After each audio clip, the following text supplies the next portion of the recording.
안녕하세요. 피부 전문가 피부 미용을 전공한 말상입니다. 자, 오래간만에 제가 책 리뷰를 하려고 이렇게 영상을 켰습니다. 이것저것 할 일이 조금 많이 생기는 바람에 자꾸 이렇게 뒤로 미뤄지게 되는데요. 뭐 그렇다고 해서 제가 책을 뭐 손을 놓는 건 아니고요. 계속적으로 해서 읽고 표시해놓고 읽고 표시해놓고 해놓고 있거든요. 조금 늦겠지만 그래도 차례차례 정리해서 올릴 수 있도록 그렇게 하겠습니다. 자, 그 와중에 읽은 책, 자, 오늘 바로 리뷰해드릴 책입니다. 책 보이시죠? 네. 프레임이라는 책입니다. 프레임. 여기 보시면 프레임에서 나를 바꾸는 심리학의 지혜라고 이렇게 책이 나와 있습니다.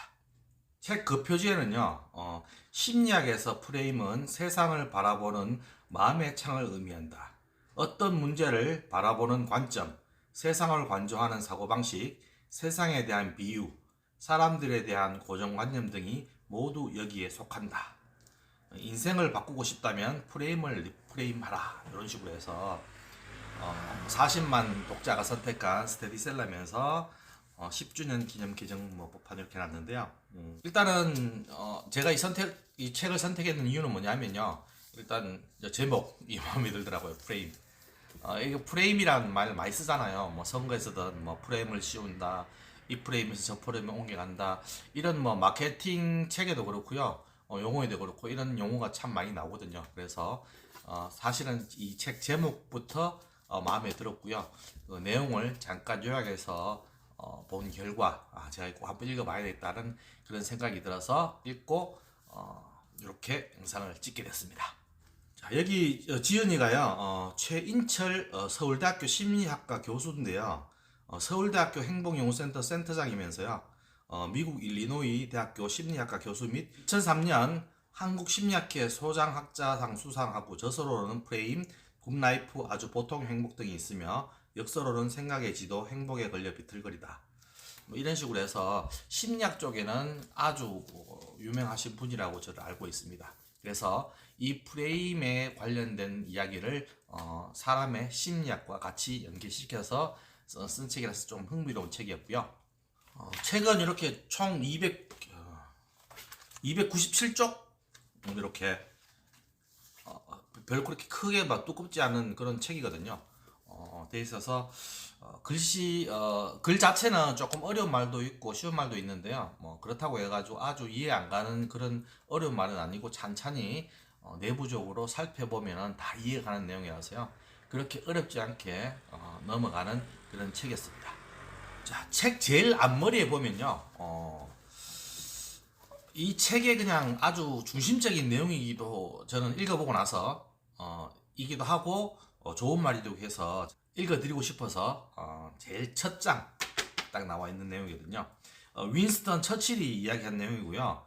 비관주의자는 어떤 기회 속에서도 어려움을 보고 낙관주의자는 어떤 어려움 속에서도 기회를 본다. 이렇게 윈스턴 처칠이 이야기를 했다네요.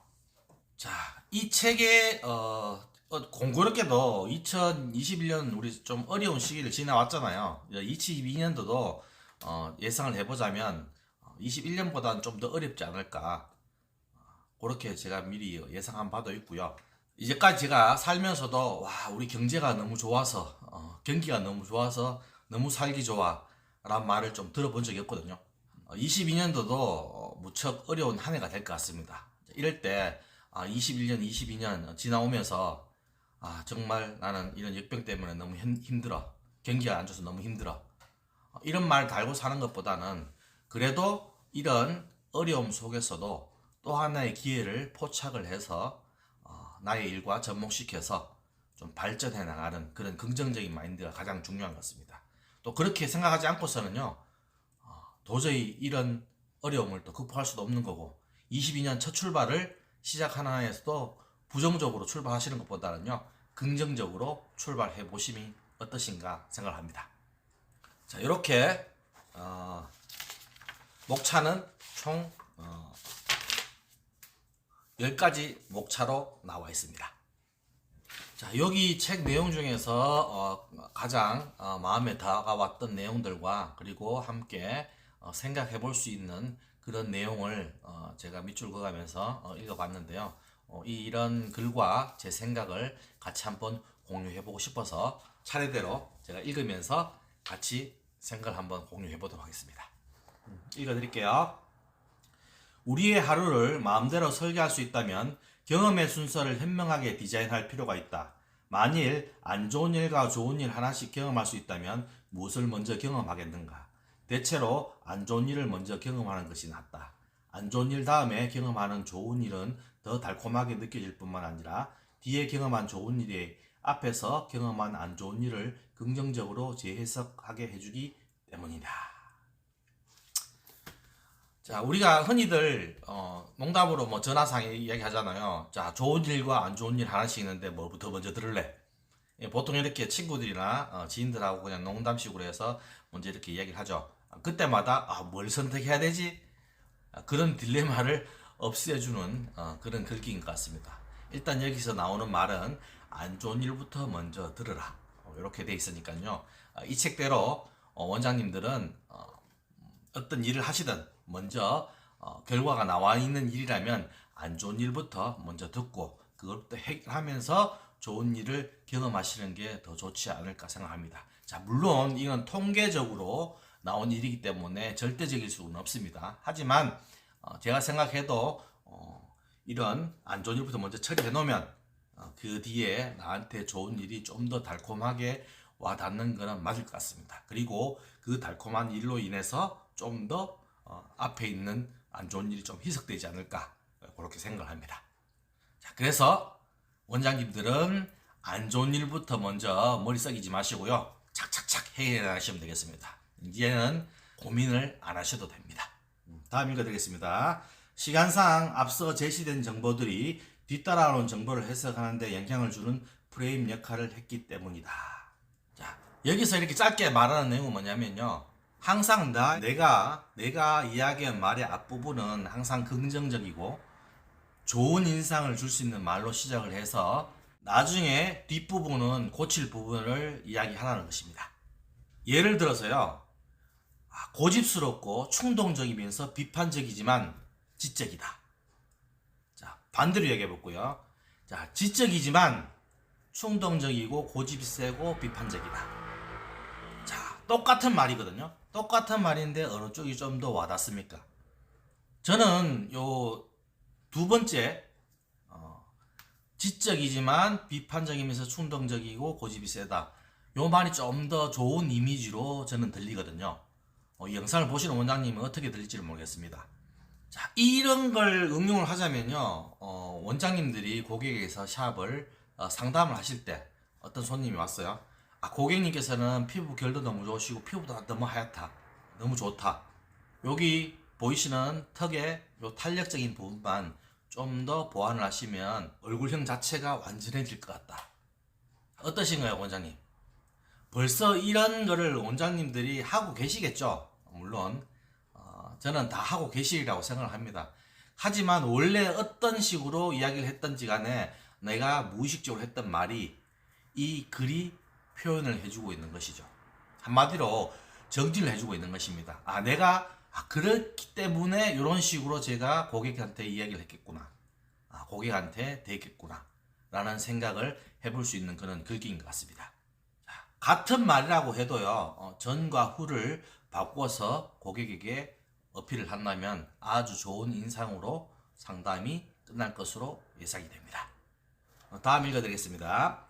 우리는 다른 사람들이 나를 주시하고 있다고 생각하지만 정작 우리를 보고 있는 것은 남이 아닌 바로 자기 자신이다. 마음속에 CCTV를 설치해놓고 자신을 감시하고 있으면서도 다른 사람들이 자신을 주목하고 있다고 착각한다. 자, 이 글을 들으시고 어떤 생각이 먼저 드시나요? 자, 우리 흔히들 말하는 도끼병 아시죠? 모두 다 나를 바라보고 있는 것만 같은 그런 착각에 빠지는 병이 바로 도끼병이죠. 이 책에 의해서 어떤 조사에 의하면요. 제가 지금 이렇게 나이키 티를 입고 있잖아요. 그래서 제가 아는 어떤 물이 지인들한테 들어갔을 때, 10명의 지인한테 들어갔을 때, 거기서 뭐 10분이든 30분 있다가 빠져나왔어요. 자, 그러면 내가 이 나이키 티셔츠를 입고 있다고 인식했던 사람이 10명 중에 과연 몇 명이 될까요? 자, 이 책에서 나온 조사에 의하면요, 나 스스로의 생각은 내가 이 옷을 입고 여기 갔다가 왔는데 그 10명 중에 최소한 5명 정도는 이 나이키 로고 티셔츠를 입었는 걸 알지 않을까라고 생각을 하거든요. 하지만 의외로요, 결과를 봤을 땐 거기 아래 있는 사람의 20%, 10명 중에 2명만 제가 이 나이키 로고를 입은 티셔츠를 입었다는 것을 인식을 한다고 합니다. 자, 의외로 많은 사람들이 저한테 관심이 없다는 거예요. 저도 처음에 유튜브를 했을 때, 시작을 했을 때, 이거 유튜브를 올리면 내가 얼굴을 공개하고 해야 되는데 너무 많이 알고 있지 않을까, 너무 많은 사람들이 보지 않을까, 이런 과대망상에 빠진 적이 있습니다. 그래서 원래는 손만 나오도록 하는 컨셉을 잡았지만 제가 이 책이 아니라 다른 책에 또 비슷한 얘기가 나왔었거든요. 제가 이 경험을 하면서 야, 정말 안 보는구나, 정말 내가 생각했던 거와는 다르게 많은 사람들이 나한테 정작 관심이 없구나. 지금 그래도 꾸준하게 해온 덕분에 저를 봐주시는 원장님들이 지금 많이 생겨서 저는 내심 감사드리고 기쁘고 그렇습니다.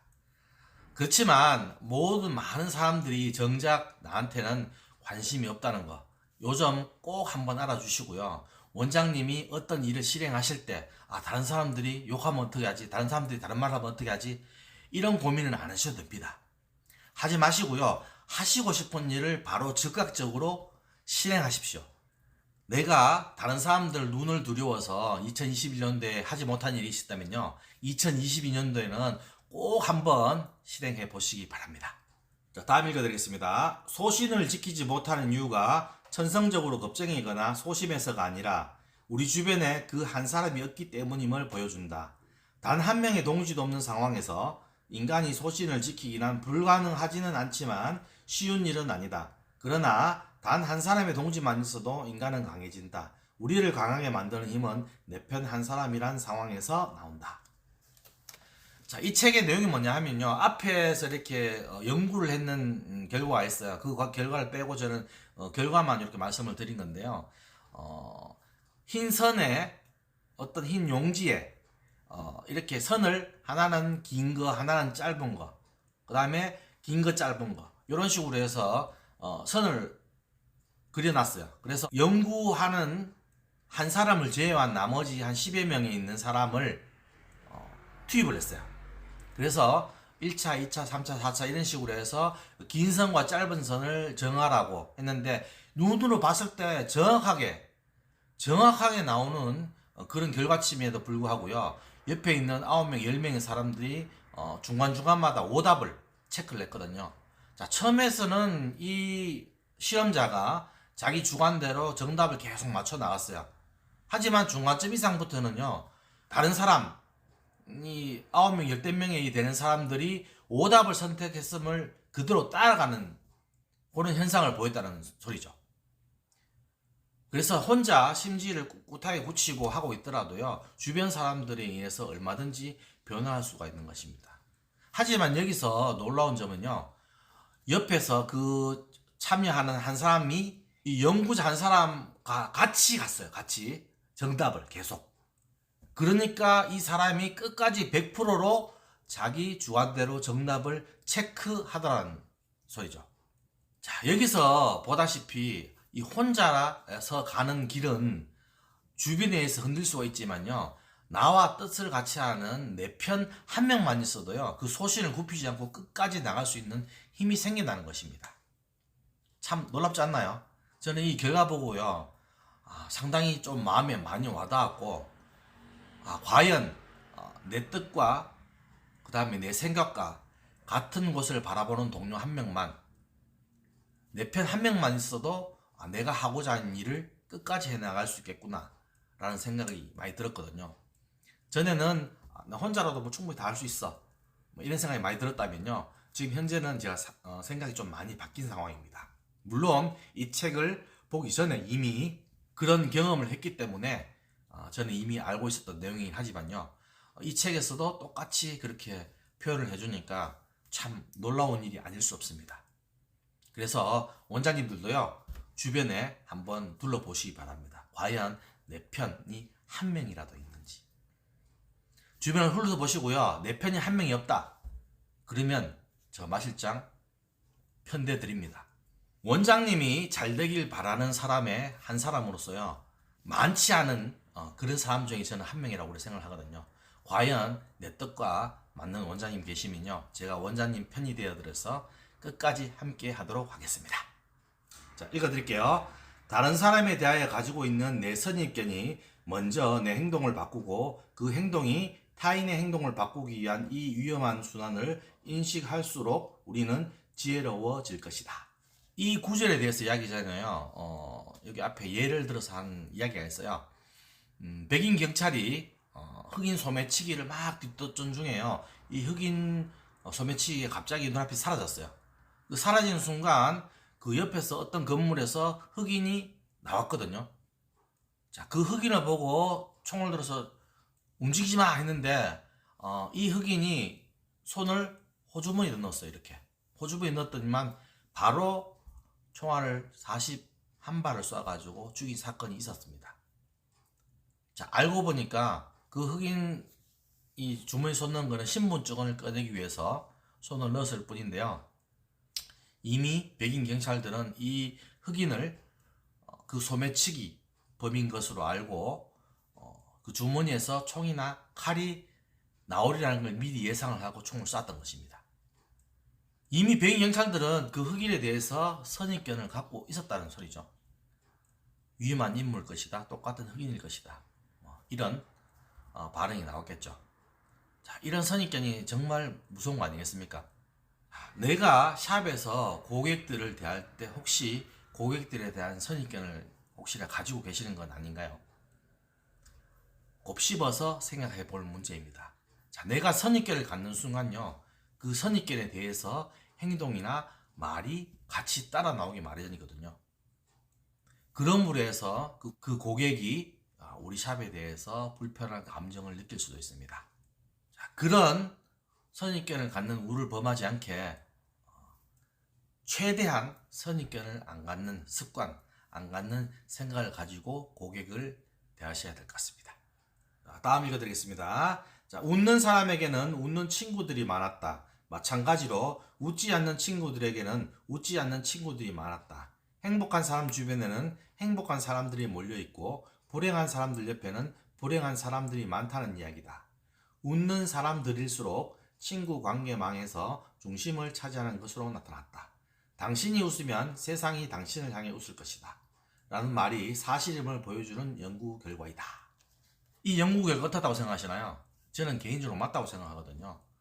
항상 긍정적이고 밝은 사람들 옆에는요, 긍정적인 밝은 사람들이 붙는 거고요. 항상 나는 죽겠다, 못 살겠다, 이런 비관적인 사람들한테는 비관적인 사람들이 많이 이렇게 어울리더라고요. 이런 말이 있죠. 내가 성공을 하려면요, 그 성공한 사람들 곁을 가라고요. 그런 사람들과 어울리다 보게 되게 되면 성공을 할 수 있는 확률이 높아진다고. 그런 말은 들어본 적 있죠. 저는 그 말이 맞다고 생각하거든요. 자, 내 주변을 찬찬히 한번 살펴보시면요, 내 위치를 아시게 될 겁니다. 내 주변을 잘 살펴서 과연 그런 부분이 있는지 없는지 정확히 한번 체크를 한번 해보시고요, 주변을 하나하나씩 정리하시면 좋을 것 같습니다. 읽어드리겠습니다. 누군가에는 내가 바로 프레임이 된다는 사실을 직시해야 한다. 가격대가 서로 다른 A, B, C의 세 가지 코스 요리가 있는 경우에 가격대가 월등하게 높은 C코스는 손님들에게 잘 선택되지 않는다. 그럼에도 C코스 메뉴는 분명한 자기 역할이 있다. C라는 메뉴가 함께 있는 것만으로도 사람들이 A와 B를 보는 기준과 관점이 바뀐다. 특히 B를 보는 눈을 바꿔서 아주 적당한 가격의 메뉴로 보이게끔 한다. 다시 말해 C의 역할은 사람들이 메뉴를 보는 프레임을 바꾸는 것이다. C가 없었다면 비싸게 여겨질 수도 있는 B였지만 C라는 존재 때문에 B는 합리적인 가격의 코스 요리로 인식된다. 고가의 메뉴가 존재하는 이유다. 자, 저랑 이렇게 이야기 많이 하시거나 컨설팅을 받으신 원장님들은 이 내용 어디서 많이 들어보셨죠? 제가 항상 하는 그런 이야기이기 때문에 저랑 좀 이야기를 좀 나눠보셨던 원장님들은 아마 다 아시고 계시는 내용입니다. 자, 원장님들이 샵을 먼저 오픈하시고 나서 제일 먼저 물어보시는 게 과연 내가 얼마 받아야 될지 고민이 많으시잖아요. 그래서 항상 물어보는 영역이 있어요. 거기는 얼마 받아요? 거기는 얼마 받아요? 자, 주변에 있는 샵을 기준으로 해가지고 보통 가격 책정 용어가 많은 것 같습니다.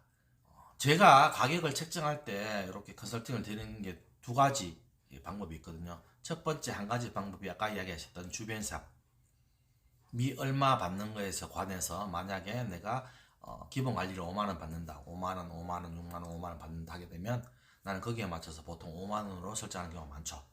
자, 두 번째 경우는 뭐냐 하게 되면요.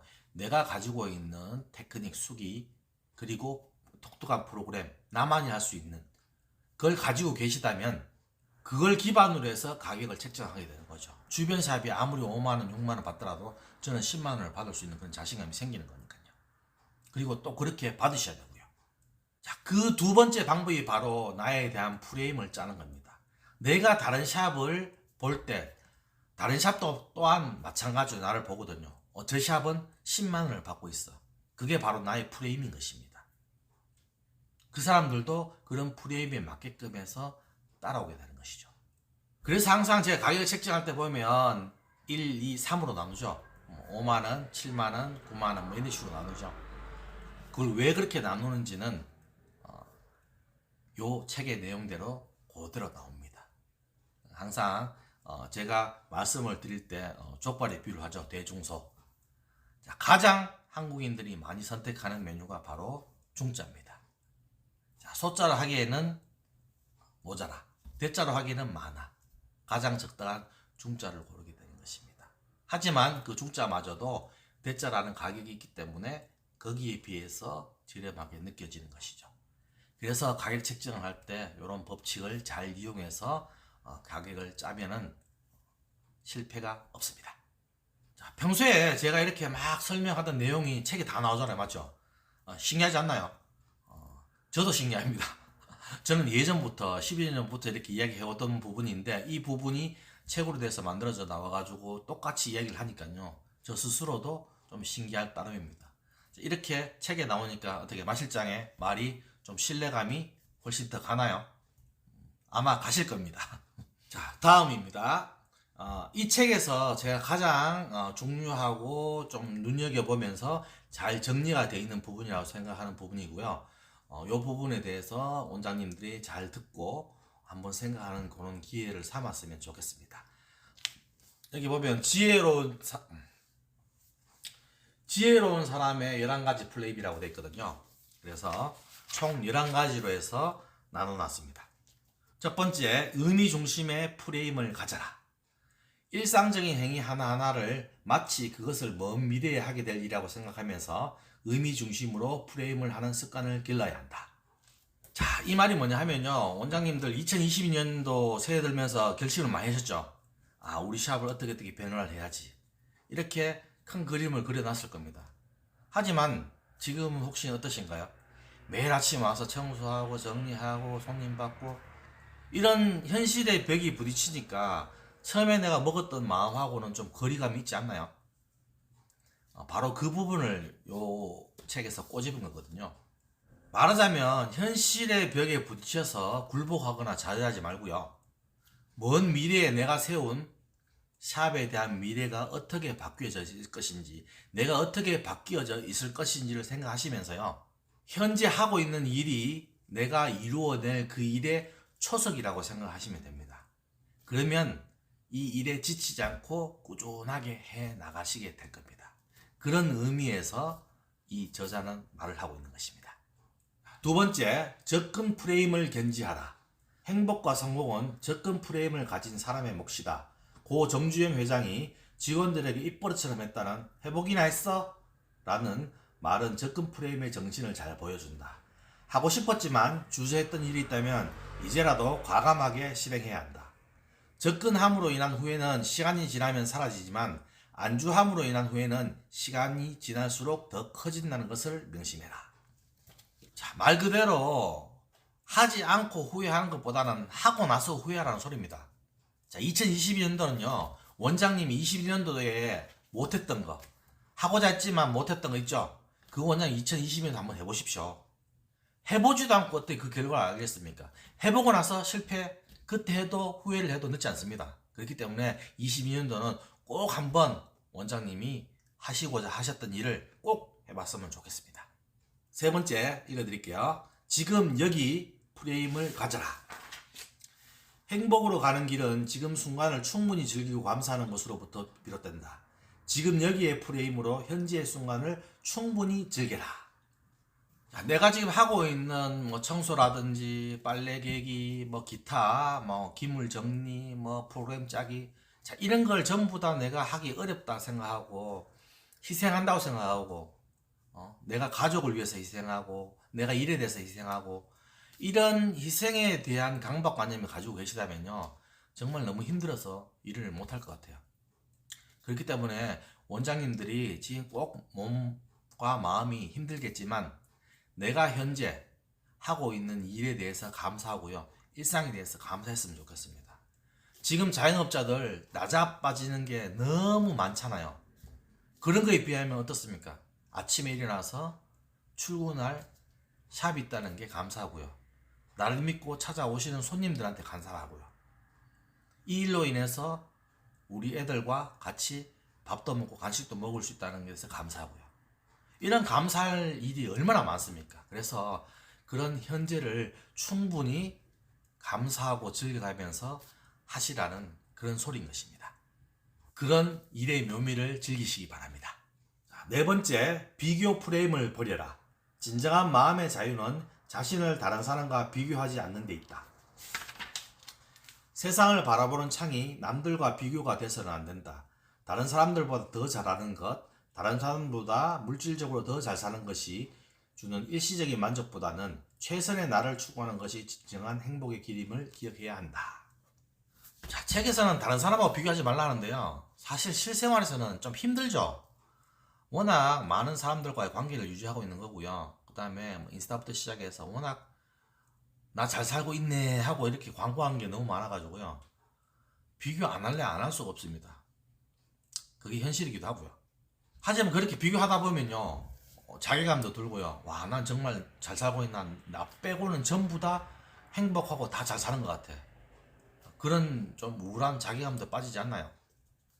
그래서 제가 생각하고 있는 부분 중이기도 하고요, 이 책에서도 말한 내용 중 하나 있습니다. 과거의 나와 비교를 한번 해보시면 어떨까요? 자, 분명 내가 10년, 15년 전에 있었던 나와 지금의 나는 분명히 다르거든요. 그동안 나는 그래도 나름대로 꾸준하게 하면서 해왔다고 생각을 하고요, 점점 발전되었다고 생각을 합니다. 그렇기 때문에 타인들과 비교하지 말고 과거의 나와 비교를 하면서 성장시키는 게 제일 정신 건강에 좋은 방법인 것 같습니다. 남들과의 비교를 안 할 수는 없겠지만 최대한 배제시키면서 나 자신을 발전시키는 게 가장 최선의 길인 것 같습니다. 자, 다섯 번째입니다. 긍정의 언어로 말하라. 긍정적인 언어로 말하는 것이 반드시 필요하다. 긍정적 단어를 많이 사용한 상위 25%의 수녀들 가운데 90%가 넘는 수녀들은 85세까지 장수하고 있었지만 긍정적인 단어를 적게 사용한 하위 25% 수녀들 중에서는 겨우 34%만이 생존해 있었다는 점이다. 항상 긍정 프레임을 만드는 긍정적인 언어로 말하는 습관을 들여라. 이렇게 지금 책에서는 이야기하고 있는데요, 한마디로 말하자면 오래 살려면 긍정적으로 살아라, 이 소리거든요. 감사하고 감동하고 기쁘고 설레고 만족하고 이런 긍정적인 단어를 사용하고 생각을 하라.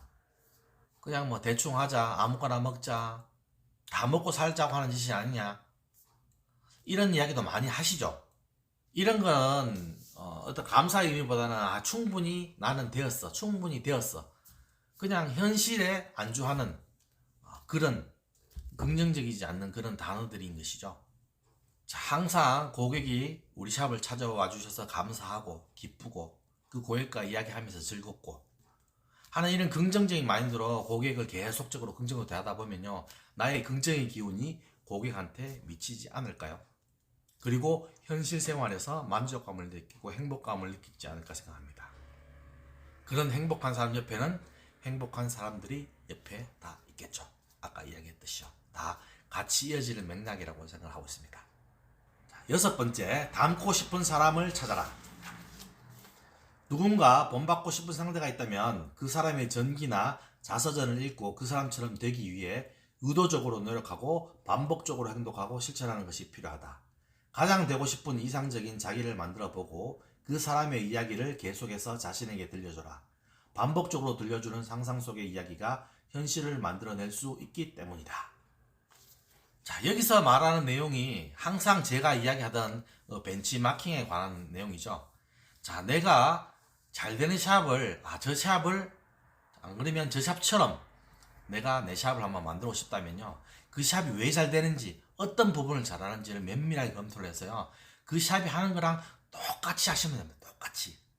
똑같이 따라 하시면서요. 그게 어느 정도 정착이 되었을 때 나만의 색깔을 거기다 입히는 것입니다.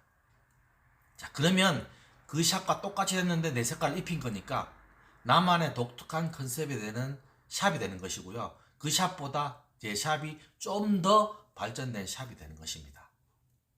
자, 말하자면 내가 되고 싶은 사람이나 선망의 대상이 되는 샵이 있다면 그 사람이 어떤 식으로 행동을 하고 어떤 식으로 이야기를 하고 어떤 식으로 운영을 하는지 면밀하게 잘 체크하셔서요. 꼭 한번 따라해 보시기 바랍니다. 따라하는 게 나쁜 게 아닙니다. 좋은 의도로 따라해서요. 내 샵에 도움이 되면요. 그건 상당히 잘하는 일이기도 합니다. 자, 우리 샵이 어떤 샵이 될 것인지는 바로 원장님들한테 달려 있습니다. 원장님이 어떻게 하시냐에 따라서요. 우리 샵이 된다 안 된다가 판가름이 납니다. 꼭 명심하시기 바랍니다. 일곱 번째, 주변의 물건들을 바꿔라. 본받고 싶은 인물의 사진을 걸어놓거나 가지고 다니는 것도 한 방법이다. 자신이 닮고 싶은 롤 모델 사진을 걸어놓는 행위가 그 사람처럼 생각하고 행동하도록 만드는 프레임을 유발할 수 있기 때문이다. 자, 아까 이 여섯 번째 이야기랑 똑같은 맥락입니다. 벤치마킹. 스스로 되고 싶은 롤 모델을 찾아서요. 그 사람과 똑같이 행동을 하고 그 사람 색깔 위에다가 내 색깔을 덧입히는 작업. 그 작업을 하시면 결국 그 사람보다, 결국 그 샵보다 내 샵이 훨씬 발전적이 되는 것입니다. 자, 여덟 번째, 소유보다는 경험의 프레임을 가져라. 행복은 소유 자체를 위한 소비보다는 경험을 위한 소비를 했을 때 더 크게 다가온다. 편한 삶을 살기 위해서는 자신을 위해 소비해야겠지만 정녕 한 차원 높은 행복을 경험하고 싶다면 다른 사람들을 위해 소비하도록 하라. 자기 자신을 위한 행복 비타민이라고 프레임을 발상하는 전환이 필요하다. 자, 말하자면 어떤 소비 행동을 하셨을 때 나한테 소비하는 것보다는요. 다른 사람을 위해서 다른 사람과의 공유를 통해서 할 수 있는 소비가 좀 더 행복의 가치와 좀 더 강한 행복감을 느낄 수 있다고 합니다. 자, 나만의 소비보다는요, 다른 사람을 위해서 소비하는 행동 자체가 다른 사람들과 다른 무리들과의 내가 인간 비타민, 인간 행복 비타민이 되는 지름길이기도 하겠죠. 가만히 생각해 보면요, 돈 안 쓰고 요리조리 피해 다니는 친구들 많죠. 안 얄밉던가요? 그 무리에서 항상 돌림을 안 당하던가요? 항상 나 아닌 다른 사람을 위해서 소비를 할 수 있는 그런 마음가짐을 갖는다면요. 그 사람과의 행복감을 좀 더 증폭시키는 그런 계기가 될 것입니다. 아홉 번째, 누구와의 프레임을 가져라. 우리 삶에서 정말 중요한 건 어디서의 문제가 아니라 누구와의 문제다. 내게 위안과 용기, 힘을 주는 존재, 내가 전적으로 믿고 의지할 수 있는 사람들과의 좋은 관계가 행복한 인생의 지표이자 목적일 수 있다. 제가 이 뷰티업계 일을 해오면서 가장 많이 느낀 부분 중에 하나입니다. 예전에 10여 년 전에 나는 정말 나 혼자 먹기 살기 위해서 성공하기 위해서 막 발버둥 치는 그런 시기였습니다. 하지만 어느 순간인가 나 혼자서 하는 일에 대해서는 어느 정도 한계가 있다는 걸 분명히 느꼈고요. 지금의 우리 사무실에 있는 식구들과 같이 일을 하면서 같이 일을 하는 그런 기쁨을 느꼈고요. 같이 할 수 있는 그런 일에 대해서 공감을 하고 같은 방향으로 바라보고 나서 같이 일을 도모할 수 있다는 것에 대해서 큰 행복감을 지금 느끼고 있습니다.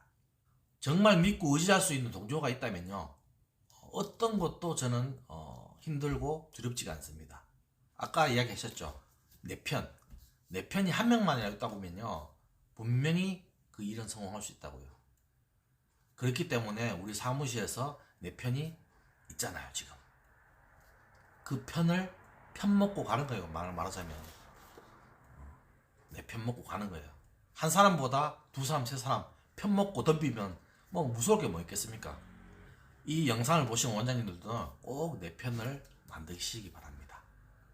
혼자 사시는 거는 한계가 있습니다. 주변에 편 먹을 사람 없잖아요.